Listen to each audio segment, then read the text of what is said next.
So, from the book, can you talk about perhaps a tip to share with a viewer who might be watching that is still struggling with painful, painful childhood traumas, and yet they have a very complicated relationship with a family member that they grew up with, whether it was say a sibling or a parent or an extended Yeah. family member in the house? What are some helpful ways to start planting those healing seeds to at least grow from that, even though we all know we can't change the past? Right. Yeah, we cannot change the past. We can modify our emotional response to the past. There's a little caveat there. We can rework those memories so that we don't see only the panic of it, but we see the resilience of it. So we can rework some of the past. We can't change it. We can't change what happened, but we can change how we experience the memories of it.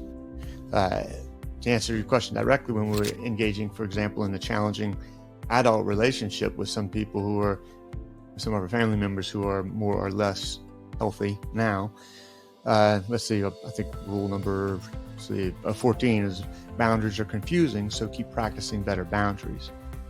And if we go back to our little chart where we had the behavioral and emotional, it was also cognitive. And we would just learn about boundaries there. We can start to fine tune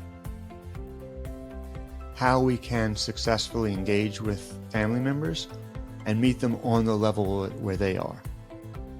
So as I become more and more and more healthy and more stable and more happy, I'm able to engage in that relationship in a more stable fashion, not drawn in by drama, what have you.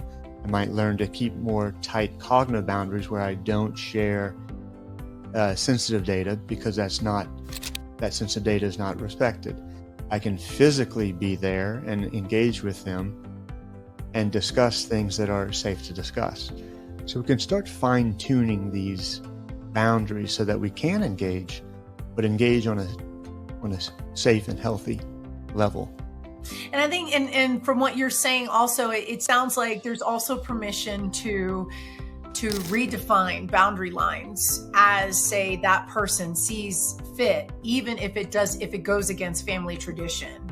In other words, if there is a level of safe distancing, whether emotionally or even physically, that it would, if appropriate, that certainly would start with that self-permission of this is what is helpful for me